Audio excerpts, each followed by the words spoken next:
Hey guys, welcome to my Awaken Tamer Engage and Catch tutorial. My name is Poncho Bandit. I play on the North American server, and I've been a Tamer main for quite a while. I've played the game since beta. I normally participate in T1 Node Wars, and have been a flex and cannon team lead for the past 2 or so years. Over the past year, I've noticed a lot of new Tamers having trouble bridging the gap from novice to intermediate skill levels.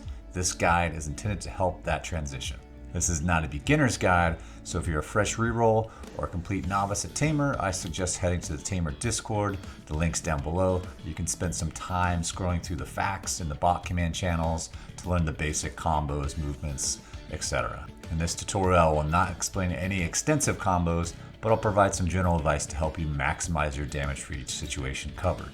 And I can't cover everything, but I'll explain my favorite CC catches and PvP engagement strategies. I'm also going to show you guys some real-world gameplay of each type of catch or engage to help give you some context. Lastly, I will critique a selection of my own gameplay in large and small-scale combat to help exemplify what we'll be going over during this guide.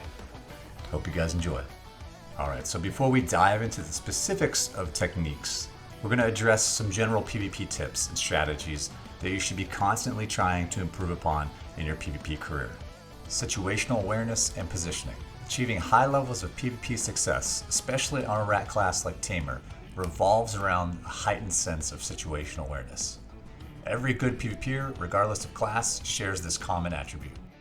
Because the PvP and BDO is so dynamic and requires high levels of attention to detail, gaining situational awareness in all of its forms is something that mostly comes with time and being proficient with the lower levels of skill mastery within your own kit. Know your enemy. As you transition into the intermediate levels of PvP, you should be familiar with the grab animations and the stereotypical engagement patterns of all other classes. Having a basic idea of how the enemy is trying to engage upon you and what some of their skills look like will catapult your PvP ability to the next level. Identifying a misgrab can allow you to linger your SA skills a little bit longer, play a little bit more risky, and deal more damage. Know your intended role. We ain't a witch or a whiz, so don't expect to play like one. Getting massive kill feeds is very difficult on Tamer, but we're elusive, we're hard to catch, and our damage scales very well. And we can 1v1 and 1v2 most classes of equal skill and gear. Our usefulness in Node Wars and large scale is having one of the best grabs in the game, excellent peel ability to help your teammates, a large area of effect denial with Void Trap, Roaring Spam, and sometimes 100% BSR skills, and our lingering iframes. Abuse the fuck out of those. Have an escape plan. Tamers are elusive and deceivingly tanky because of our iframes. However, this tankiness comes in short bursts as we quickly become limited by cooldown and stamina management. You should generally always be thinking of an escape route or moving along some sort of physical object like a wall or a terrain feature to help funnel enemies towards you to overcome our limited AoE potential. Further, you should carefully manage the cooldown of leaves, its flow gust, and legendary beast power. Keeping these on your GUI or your UI can be really helpful when you're learning. And generally, spamming both leaves and flow gust is a great way to get your ass clapped. So as a rule of thumb, you should always try to leave one up and available as an emergency escape mechanism. Slow down your gameplay. Faster isn't always better. A lot of our skills like leaves and its flow gust actually have a slight linger iframe of protection at the end. Fighting too fast and too aggressively is often a great way to die tired and out of stamina. Our burst mobility is really quite impressive, so if you're fighting, let's say, a melee opponent, a single leaves and legendary beast power should get you out of trouble. Then you can take a few milliseconds to reassess the situation and decide whether you want to re-engage or fake a retreat. Tamer offers a great kit to play defensively and reactively. Sometimes our best offense is sitting back and letting the enemy come to us. Understand what the opponent perceives.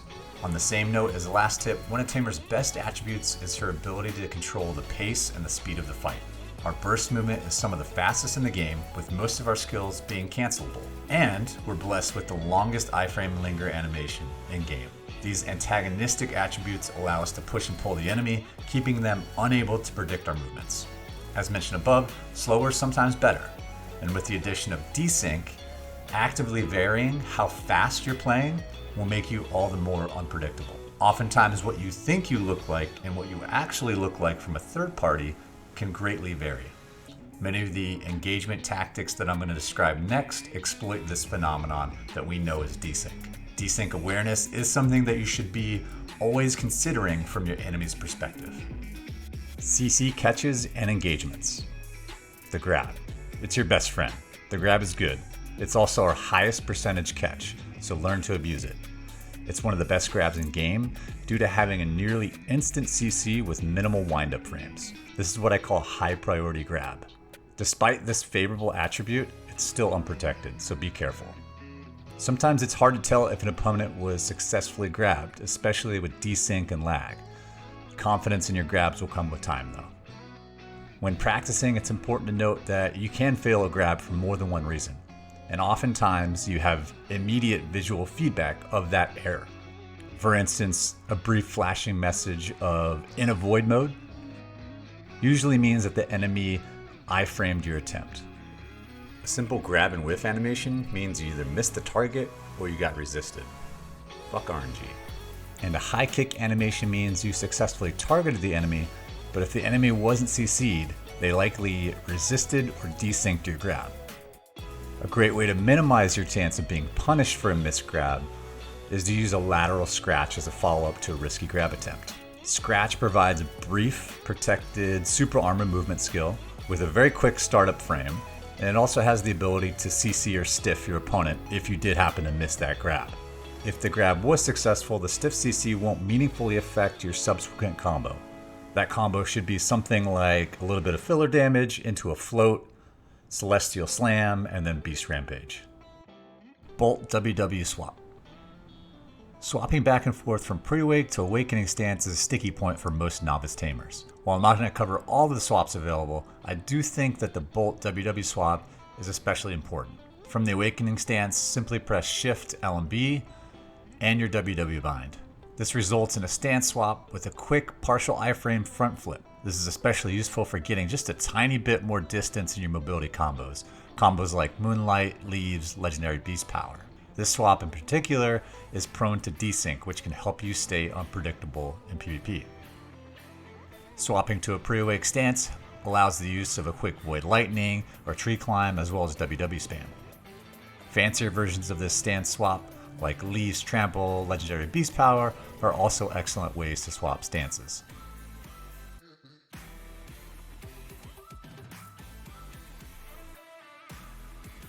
Tree Climb.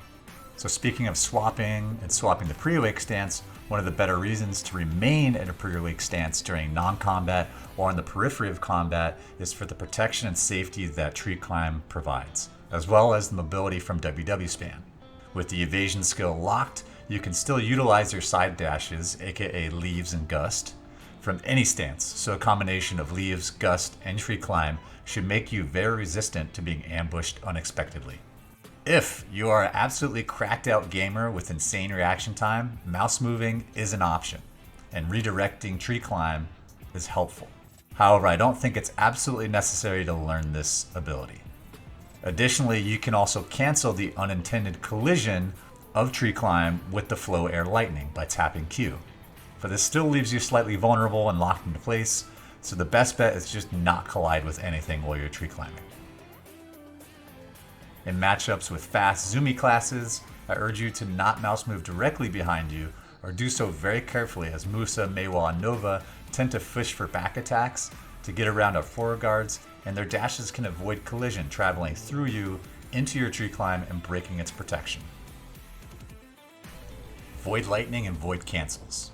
While there's many ways to cancel Void Lightning, Bolt WW, Bolt Tree Climb, Resonance, and Fearful Trembling are some of my favorites. Another popular one is letting the SA on Void linger, holding backwards C-swap to transition into a lingering forward guard. That's especially useful when you're baiting Void catches. Having a predictive and a protective approach to using Void Trap is what separates novices from more advanced tamers. Poncho, huh? Actually a neat little tamer. Timing, prediction, and just getting lucky all play a part of getting really nice kill feeds. The trap AoE effect isn't exactly centered on you, it's actually off to your right hand side. so use this to position yourself accordingly. Additionally, casting Command Attack from the end of the void creates an invisible charging dog attack that might catch someone lacking. Intimidation cancels. Flow Intimidation can and should be used off the hotbar when it's appropriate. In more advanced combos, it's typically triggered by a preceding skill like Leaves and Legendary Beast Dance through manual key inputs.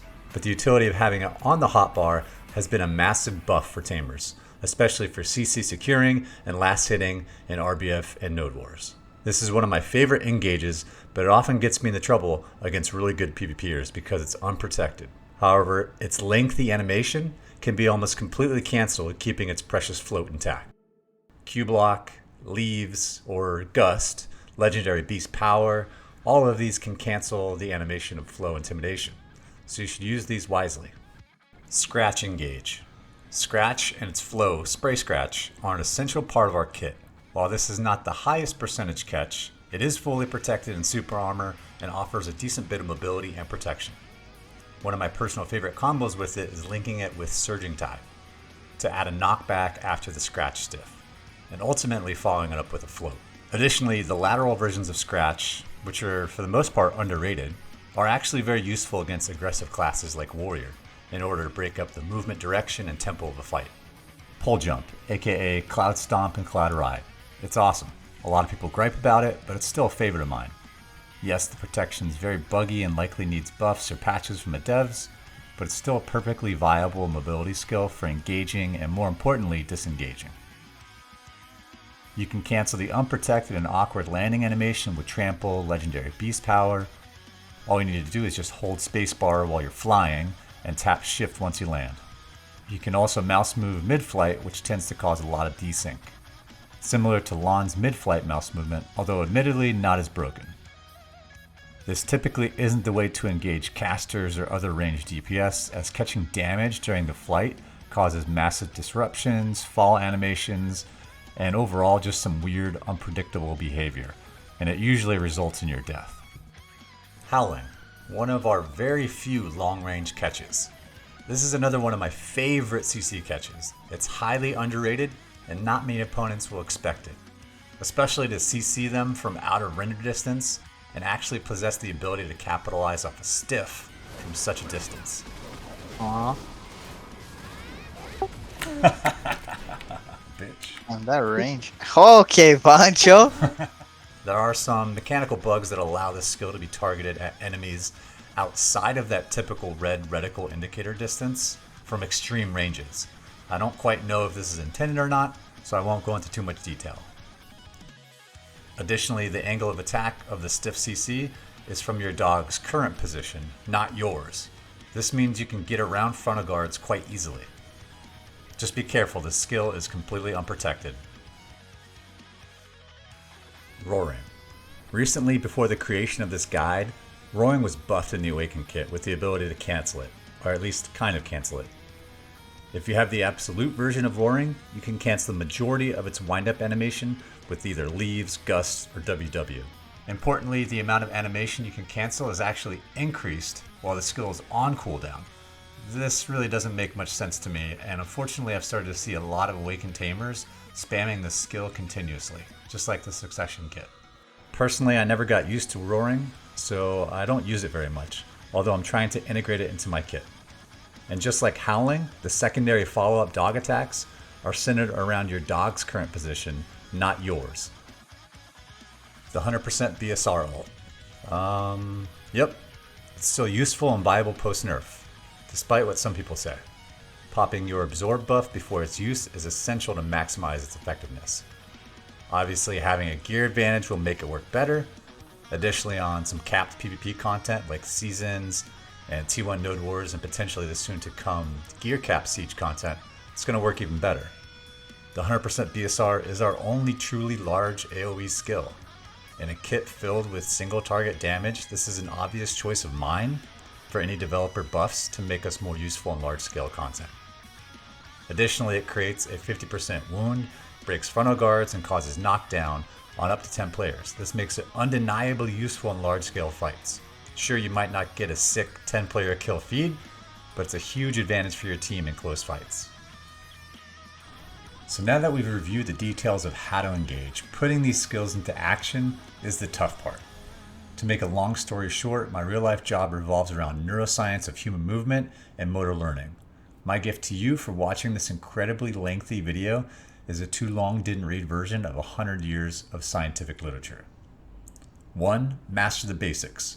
Combos, stance swaps, and mobility loops have to be automatic. You can't be thinking about them in the middle of a fight. 2. Create clear goals for each practice session. This could mean practicing a new combo in the BA or how to better rotate super armor and forward guard rotations in the RBF. For example, if you struggle with CCs other than grab, spend the afternoon in the BA with a friend practicing how to 1v1 without using a single grab. That'll help boost those skills in other engages. Create small bite-sized practice blocks of content starting from simple, working your way up to more complex. The simple tasks like combos on a dummies or 1v1s in the BA will help boost your immediate performance, sort of like warming up. And the complex tasks, things that are much more dynamic, like open world PvP, RBF, and Node Wars, are much better for learning and the retention of those skills that you've just practiced. Lastly, start recording your PvP sessions so you can review the details later. This will further help solidify those lessons learned, especially from the more dynamic and complex fights. To finish this up, let's do a little VOD review of 3 different PvP clips that I have. The first one is a 1v1 in the middle of a T2 plus Node War. I run across this lone DK, and I have my best shot at her. Going back on my flamer. Give up on that last build. You're going. They got like 9 people waiting. They're walking up. I'm going back on my flamer. So this is a very dangerous distance for both of us. She has no grab, so I'm in a little bit better position. I'm going to use a Bolt WW swap to catch her and fake the grab.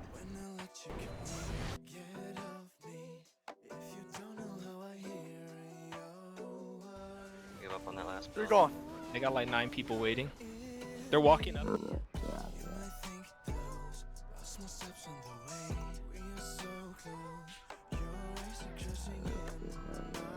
You're going.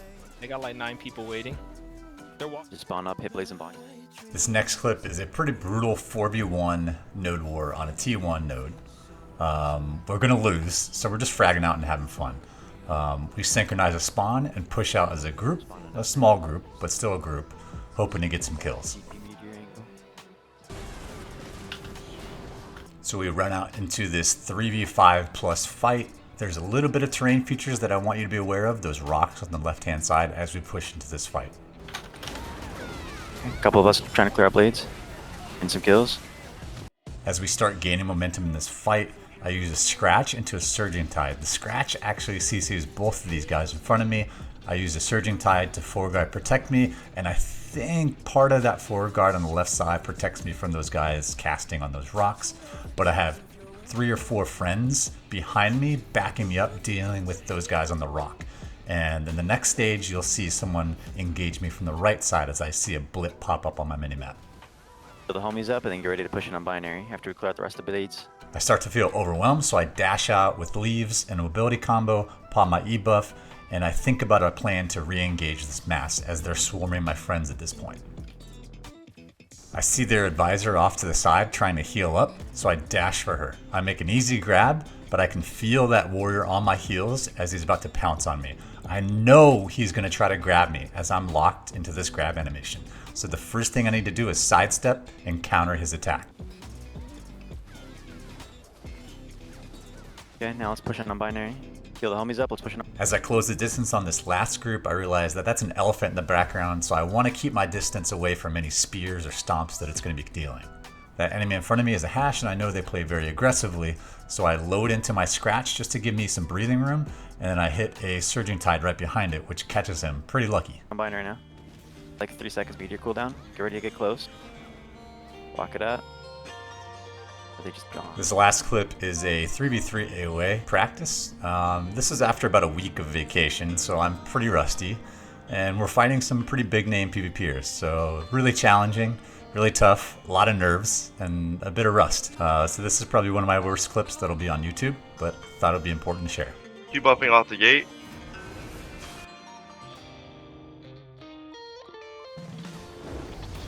So I'm right in the middle of the arena, way too much pressure, I gotta get out of here, but I also want to put down some fake grab attempts without getting caught.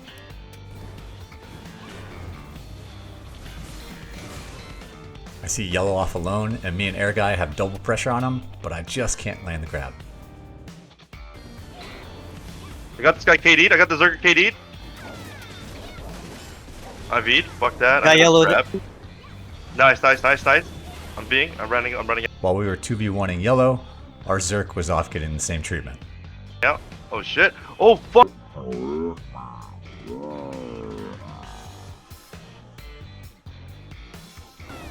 Alright, one V'd. Yep.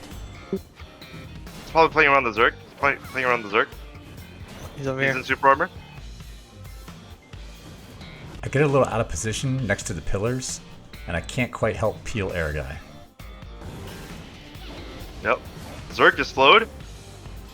Oh, watch out for the grab. Ooh, nice. He's. Oh, I had to be. Yeah, get out. They both got out. I predict the battle will come towards me, so I put down a void trap. What? That didn't grab him?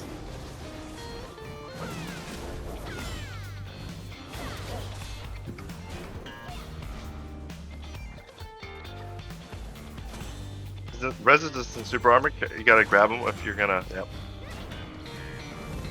Yep. Oh. I V'd Nice. Poncho. They're gonna be on me. Can you come to this ping and drop a trap? Oh. Berserker coming in. First I miss the grab, What? then I get a little derpy. Oh, he CC'd. Follow up. Nice. Knocked. He's dead. Nice. Fucking rock Nova, please. Got this. I don't think she has enough output.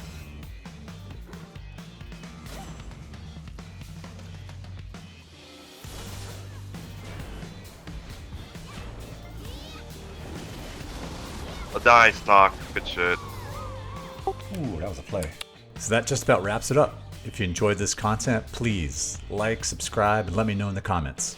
It's impossible to cover everything, and there's no one way to play any class in BDO, so if you have some other useful tips or hints, please share those in the comments as well. Until next time, see ya.